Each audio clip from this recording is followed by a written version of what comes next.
Welcome to the Whole Health Podcast, where a functional nutritionist and a biological dentist investigate the interconnectedness of your health. Let's get started. Welcome to the Whole Health Podcast, where today we have an incredibly cool and special guest, somebody I had heard about maybe 5 to 6 years ago through a few of my patients. Like, there's this amazing naturopathic physician in Lake Oswego. And I'm like, okay, well, who is this? And I think I made a phone call, and then I might have received a phone call back, and then COVID hit, and like everything went to, And fast forward 4 years, I'm in Orlando, Florida, talking with a person who says, where are you from? I said, I'm from Portland, Oregon. And they said, well, this Dr. McMonagle over here is also from Oregon. Have you ever met her? And I'm like, are you kidding me? I had to fly all the way across the country and wait 4 to 5 years to meet this lovely person. So today we have Dr. Bridghid McMonagle with us. And I'm super excited because we're kind of both ozone geeks. And I mean, you're like one of the American founder people of the American Academy of Ozone Therapy. I'm going to read through some of your bio because I find it fascinating. You finished your undergraduate degree at the University of Washington in environmental health with a minor in chemistry. You then completed over 2 years with the Peace Corps in Thailand teaching environmental medicine, and during your time in the Peace Corps, became fascinated with herbal medicine and various treatment options, which inspired you to pursue naturopathic medicine. I understand you graduated from Bastyr University just a couple years ago, right? Yeah, just a couple. And then you went to NUNM, National University of Natural Medicine, where you performed rotations at Oregon Health Sciences University, involving dermatology, gastroenterology, women's health, and emergency medicine. And then you got deep into ozone and trained with the likes of Dr. Frank Schallenberger and other people I'm sure that are quite involved in the American Academy of Ozone Therapy. You've lectured around the world. You are a member of the Institute for Functional Medicine, American Association of Naturopathic Medicine, a founding member of the American Academy of Ozone Therapy, Personalized Lifestyle Medicine Institute, a board member of the American Academy of Neural Therapy. We could talk for a long time about that, I'm sure, and a number of other cool groups. And you are just a wealth of knowledge. And also, I've got to say to our listeners, one of the coolest people I've ever met. That night that we first met in Orlando, people said, hey, like, we're all going to go out and get some dinner. Do you want to come? And we sat next to each other and we laughed and had so much fun.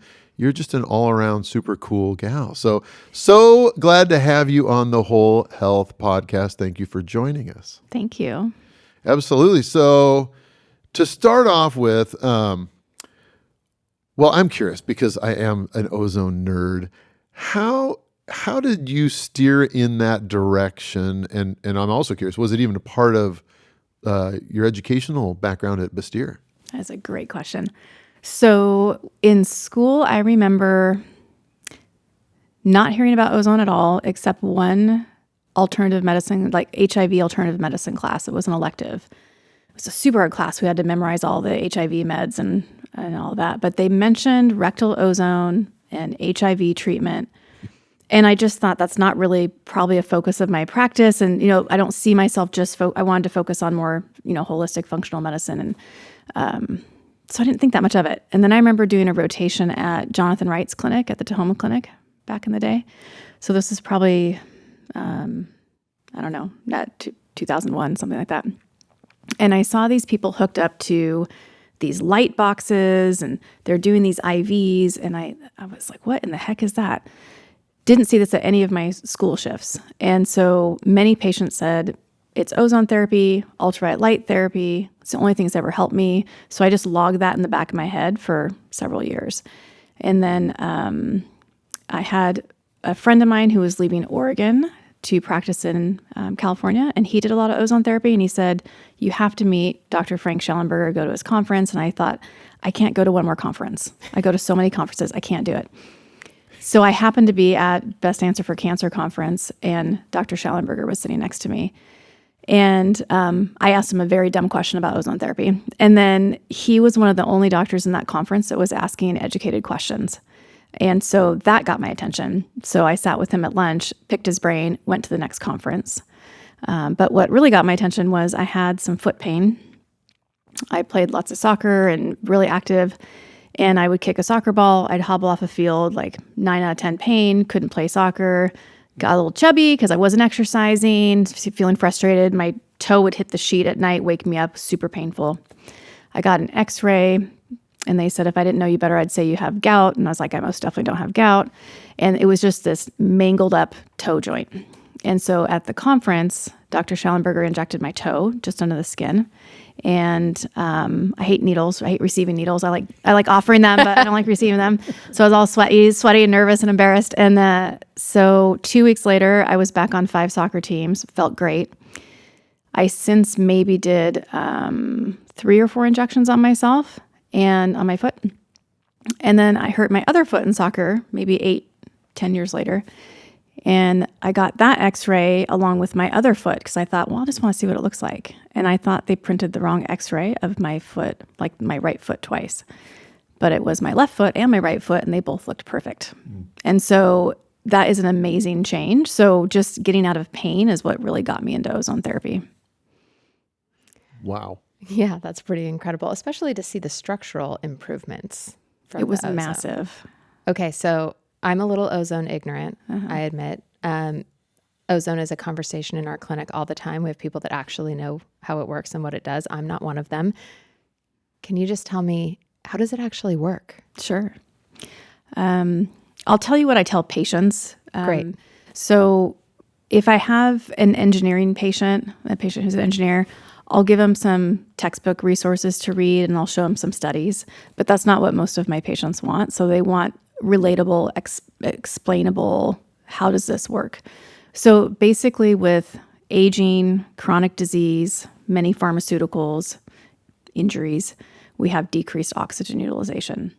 And so ozone, in a nutshell, the easiest thing to say is it increases oxygen utilization. So we're basically giving our body the fuel to help heal.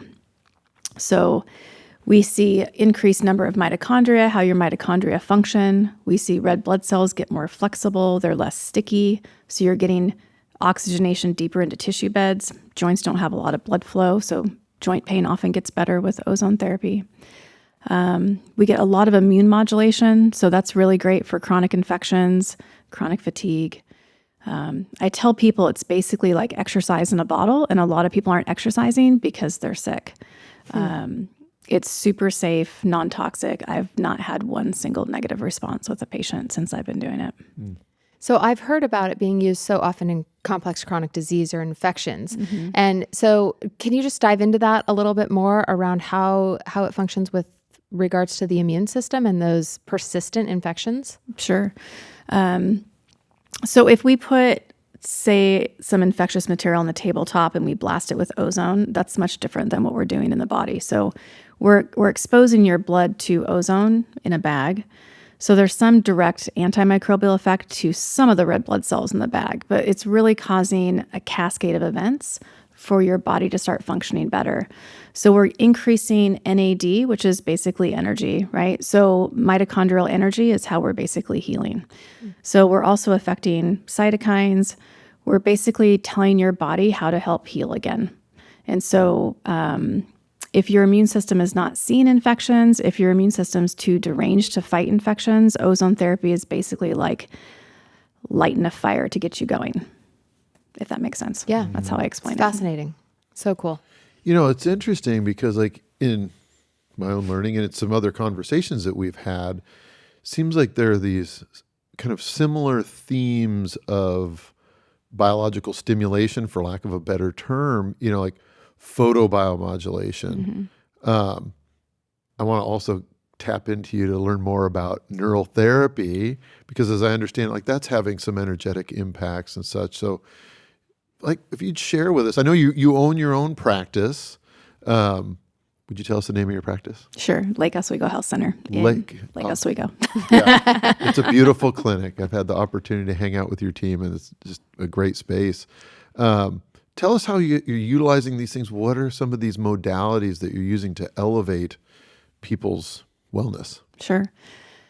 Well, we do too much, which is a problem of mine because I go to all these conferences and then we do too much. So we always talk about nutrition. We have to have good quality food. We always talk about movement. We always talk about hydration, like the basics.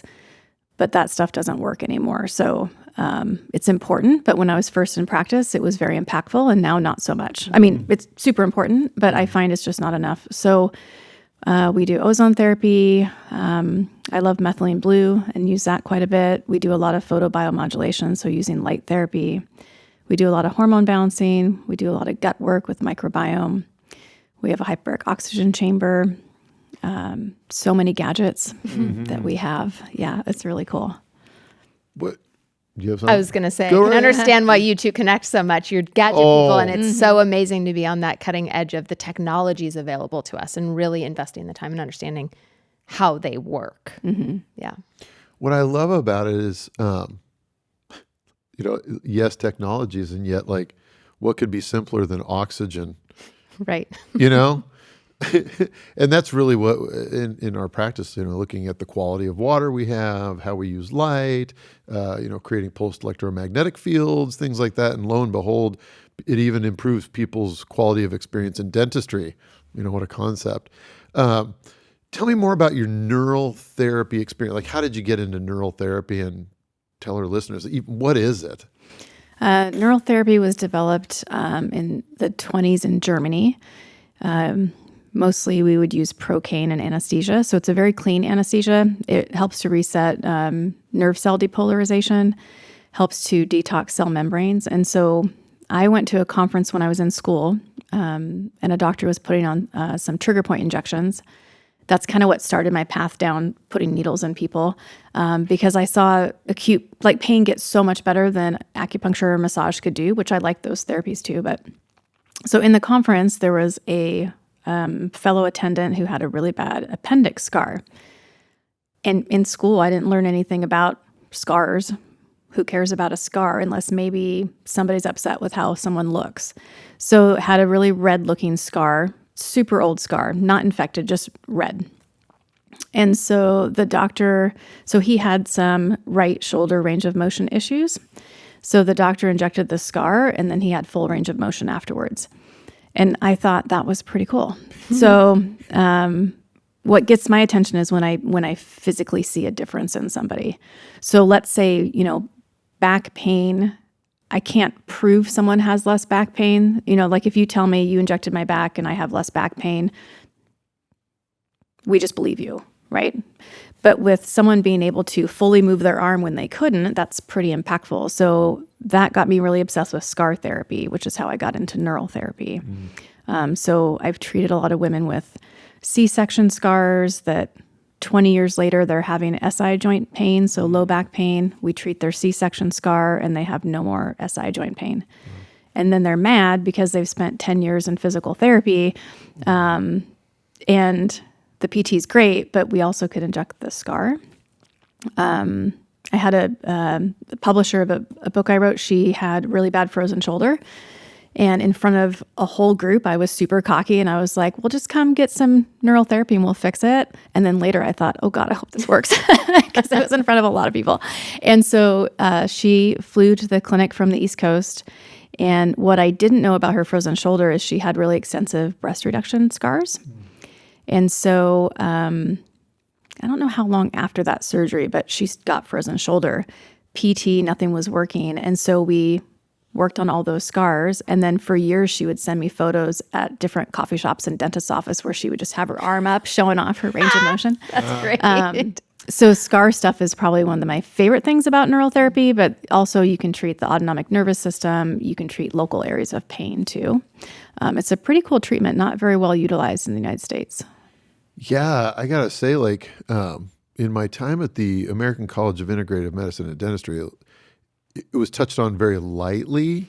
And matter of fact, at the meeting in Orlando where you and I met, I was talking with a dentist friend who was telling me he was pursuing kind of a master's degree or whatever through the North American or American Academy of Neural Therapy. Mm-hmm.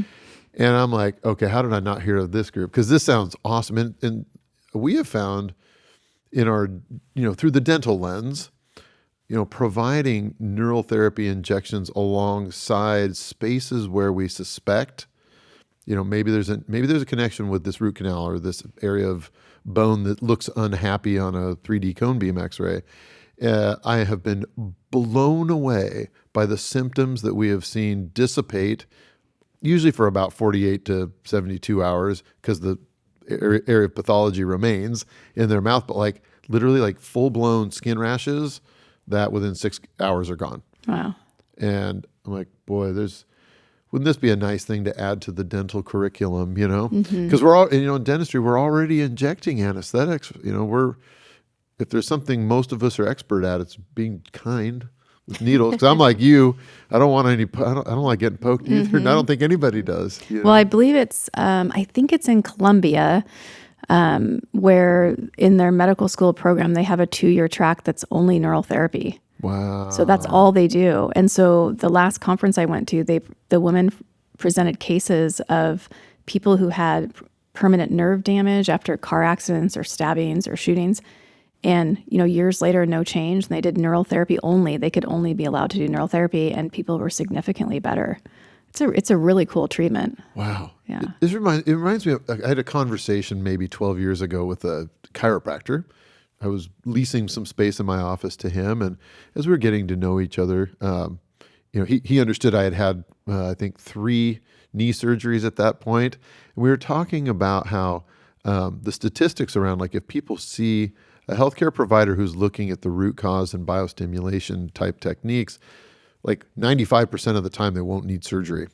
But if you go start off with, seeing the person who wields the knife, I mean, it's of course they're going to say surgery is the way to go. Well, in the Rosettes, it's sitting on my windowsill actually, because I am the worst with dates and specifics. But they looked back at hip and knee replacements and the percent that weren't even medically indicated, and it's horrifically high. I had an interesting conversation with a physician in town who uses neural therapy, and it really shifted even the peak of my understanding around our nervous system and our immune system. And she was explaining to me that you could hold a microbial infection in your tonsils, for instance, and that the nerves would stop communicating that infection. The nerves, I don't know, they respond, with kids that have maybe chronic strep. They have it, and then they don't have it, but they're very vulnerable to illness throughout their life. And she was saying, I can inject their tonsils and basically induce strep throat, and then inject them later and induce strep throat. It's almost like the nerves wake back up to the infection. And it made me, and then that's where the conversation ended. And it made me really think, now talking to you again, where are you seeing this therapy even integrate with ozone for people that are having chronic infection or they're having chronic illness? I don't do as much neural therapy with chronic infection. I do more pain stuff with neural therapy, and then resetting the autonomic nervous system. So it's kind of like rebooting the computer. I don't do as much with that. I use more ozone therapy and photobiomodulation and methylene blue. Well, speak to the nervous system, the autonomic nervous system, because I do think that's a piece that we're starting to wake up to a little bit. Trauma and the nervous system have to do. Well, I could say something that. So the last conference I went to was April or May, and I'm usually avoiding being a demo model because it's a lot of needles, and then students learning how to inject you, and some of the neural therapy injections are pretty invasive. So I had my vagus nerve injected, which is deep under your jaw, and then I had my pelvic floor Frankenhauser plexus injected. And I got home, and my partner, he said, "Are you on ecstasy or something?" And I don't take ecstasy, and we've never had that conversation. And so I was like, "What do you mean?" He's like, "You're so happy." And I was like, "I don't know. I was just jacked up on feeling amazing, and I didn't even realize it." So it's kind of like rebooting that computer. So I think about if 100 years ago, a person was just plopped into this culture, I don't think we could even survive. And I don't think we're surviving well anyway. But So we need that autonomic nervous system reset. So pelvic floor injections are really great for pelvic pain, PMS, sexual dysfunction stuff. It's really pretty amazing. It kicked me out of menopause, the Frankenhauser injection, dropped my FSH back to normal. That was wild. Wow. Yeah. I mean, that's a whole nother rabbit hole for Yeah. longevity, isn't it? Mm-hmm. Wow, that's fascinating. Yeah. And a little scary because then all of a Terrifying. sudden you're, Yeah, you got you got to get it back together again. Wow. Oh my gosh, my brain just goes so many directions. Okay, got it. Because I'm sure people listening to this are going to be curious. Like, what's like pain scale 1 to 10? 10, I'm going to die. 1, like no big deal. How was that? The pelvic floor injection? I had a classmate hold my hand and I grimaced. And then afterwards I said, oh my gosh, I was totally faking. That was like a 2 out of 10. Oh, Yeah. no. Okay, so not that bad. No. Little needles, not that bad. It's tiny needles. It's like a little pinch. Yeah. Yeah. Okay. Okay, can we go back to the vagus nerve for a minute? Okay, so we're thinking about people that are in maybe chronic stress or they're chronically fatigued or something's going on where they can't reset. They can't come down. Is that the context in which you would use it, or are there other reasons that you might inject the vagus nerve? Or I've heard of stellate ganglion blocks or something like that. I mean, I don't know who isn't in chronic stress in this culture, to be fair. So it's maintenance for everyone? I don't think it would be bad to do periodically for everybody, really. Yeah. Okay. I don't start with that, though. I mean, Okay. I can't just meet someone and say, let's inject your vagus nerve. Right. Yeah. Are there medical conditions or symptoms aside from chronic stress, which we're all suffering from, that you would use that injection? I think of it mostly when someone's really sympathetic nervous system dominant, which is a lot of people. Yeah. Yeah. So who comes to see Dr. McMonagle now? It varies a lot. Probably most common would be 50s to 60s, male, female, but mostly women, who are tired, have gained weight, joint pain, apathy. That's the most common demographic, I would say.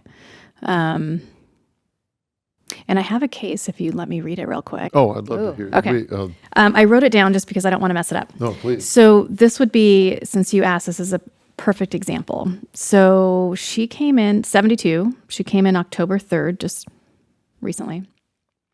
She had joint pain, fatigue, weight gain, night sweats, poor sleep. She had a provider in the past that did not tell her she was diabetic or pre-diabetic. So her hemoglobin A1C, which is your 3-month average blood sugar, before we saw her in 2014, it was 5.7, which is pre-diabetes. And then 5.8 is. And then 2019, it was 6.0 with 0 direction on nutrition, exercise, diet, nothing. So we did her lab, it was 6.6. So that's full-blown diabetes. She didn't have any specific diabetes symptoms that would lead you to test, but we just do the screening tests. So we had her do some herbs for her hot flashes. She did ozone, we did some labs. She did some ozone therapy and some B vitamin amino acids. So after her first ozone treatment, so this was October 3rd, new patient visit. October 14th, I saw her a second time. Her knee pain was 50% better, 1 ozone treatment. She had so much pain, she wasn't sleeping well. Now she's sleeping through the night better. She could do 5 hours of yard work again. So we had her standard treatment plan. We talked about low-dose naltrexone for autoimmune disease and joint pain. We did nutrition visit. We talked about nutrients. I had her get a ring to track her steps, so she got some awareness of her movement. October 30th, so she came in October 3rd. So first time. October 30th, knee pain's 1 out of 10. So she listed what's different. Back pain's better. Sitting in bleachers at volleyball games, her back and knee would hurt. She had to get up and walk around, can't sit. Now she can sit with no problem. She's walking more, gardening more, has lost a few pounds. Energy's better. Night sweats are better. So I just think about like what would have happened if we could have got to her in 2014. Mm-hmm. So unfortunately, I feel like we see people once the pain has started, whatever that pain is, weight gain, fatigue, whatever. it would be great to get some awareness in Americans to work on these things before they have the problems. It is so much easier to improve. Absolutely. But what a short time period. Absolutely. Totally. So short. And a use case that I guess I don't think of that much for ozone is chronic pain. Mm-hmm. Yeah. Wow. It's amazing. And we hadn't even injected her knee yet. That was just IV ozone. Wow. Wow. So on that path, I mean, what kind of hope do you believe there is or isn't for, our society, particularly in America, that we can start thinking more holistically? I mean, do you think that we can get back to that, or has that ship sailed? I think so. I think it's kind of supply and demand, and I think we have to go back to basic economics. If we're demanding it, then we'll get it. So I think even if organic labeled food isn't completely legit all the time, or genetically modified food labels isn't always legit, I think we have to keep purchasing what we want to see and then keep demanding better standards in the industry. So I buy all organically grown food for my house. I try to educate patients. And I think it's just kind of a value proposition. So if my patient's doing a $150,000 kitchen remodel but can't afford $200 of labs, I mean, I can't say much about that. So that's just, what are we valuing? But I think with social media and different non-censored media sources, I think people are getting more and more information about how toxic our food is, our lifestyles. And I think we have way more access than we used to good quality stuff. We're just inundated with the other stuff too. So true. Well said. Yeah, gosh, I can't, we can go down the path then of like the chronic toxicity of much of dentistry that people are exposed to as well. And the whole, $1,000 or maybe $1,500 of quote unquote insurance benefit they may have, which is a different day, I suppose. So this has been awesome. And as we're nearing the end of our time, being this is the Whole Health podcast, I'm curious if you would share with us, what does whole health mean to you, and what words of advice would you give to our listeners? I think feeling healthy is probably one of the biggest things. Do you wake up in the morning and do you feel good most of the time? And do you feel a sense of purpose? And are you happy? And if those things aren't the case, then how do you fix it? So I think you need a team. I think you need a practitioner who's educated in holistic medicine. I hear a lot of times but I like my dentist, the one who's doing treatments that I wouldn't recommend. And it's I don't care if you like your dentist, go have coffee with them, but go to a dentist who's trained in appropriate ways of what's a root canal and why is it bad or not, and understand that. So I think we have to have a healthcare team and have someone help guide us through that, and just do baby steps. So it can be really overwhelming. I think it's just, can you make one small change a week? Can you make one small change a month? Maybe it's just a 10-minute walk every day. Maybe it's looking at labels. And if you can't pronounce everything on the label, maybe don't buy it. Little things. So I think if we just do baby steps, I think our bodies are amazing and at adapting and very resilient. And we can really achieve pretty significant improvements in a short period of time. As you just demonstrated. Yeah. That's super cool. Well, now I'm going to tell everybody that they've got to get ozone, because why would you not? Why a kitchen remodel when you could be getting ozone, feeling so much better? Yeah. Well, and can I just talk about all the ways you can do ozone really quick? Yeah. Oh, absolutely. Tell us. Please. So ozone therapy, I just explain local and systemic treatments of ozone. So the most commonly known is major autohemotherapy, where you treat the blood. That's been around probably the longest in medicine, along with using it rectally if someone doesn't have good veins. But you can do vaginal ozone, you can do bladder ozone, you can do ozone ear insufflations for chronic upper respiratory tract infection stuff. You can do nasal ozone. You can do joint injections, scar therapy with ozone. We can use topical ozone oil, so that's great for toenail fungus, scars, bruising. we partnered with a company in Italy, so we use a lot of ozone oil topical in our clinic. I can't think of anywhere you couldn't put it really, except for your eyeball. It hurts really bad in your eyeball. It stings. But you can use it safely in so many applications that it's really pretty endless. Yes. And don't breathe it in. Yeah. I learned that the hard way. Yeah. Like an idiot. Yeah. One time took a big drag off my ozone water thing and went into bronchospasm for about 30 seconds. Oh, no. That's great. And I know there's also EBOO. So like basically having a loop where you take, two IV lines, blood goes out, goes through a machine where it gets exposed to ozone. Yep. Some light maybe. Yeah.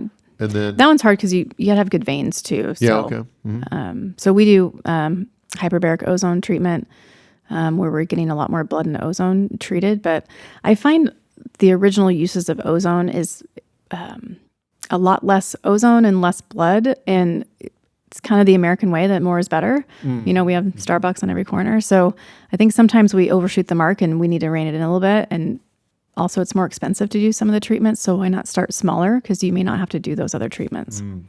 That's well put, actually, because so much of health, like the subtlest of shifts, even mindset, to your point, like how do you feel? What are you focusing your thoughts on? You talk about whole health. I mean, that's really getting to root stuff, which I think is brilliant. Yeah. Well, we could probably go on for another 3 hours, but so appreciate you coming on, Dr. McMonagle. This has been awesome. Maybe we'll do this again sometime. You're a wealth of knowledge, and you're also just a ton of fun. And by the way, I hope that in the next year, I know it's a goal, to get to your wake surfing 360. So I wish you luck in that. Thank you. Yeah. You're quite good behind the boat for sure. Well, thanks for having me. And I always love learning from other health-minded members in the community, so it's great. Well, I've learned so much. I know our audience has too, so thank you. Thank you. Thanks so much for tuning in to the Whole Health Podcast. If you enjoyed what you heard today, please follow us on social media and wherever you listen to podcasts. You can find out more about us at thewholehealthpodcast.com. You can find me on my website, blodgettdentalcare.com. And you can find me at bioloungepdx.com or learn more about my organic soluble fiber supplement, Fluorosophy, at thinkfluorosophy.com. We look forward to seeing you next time.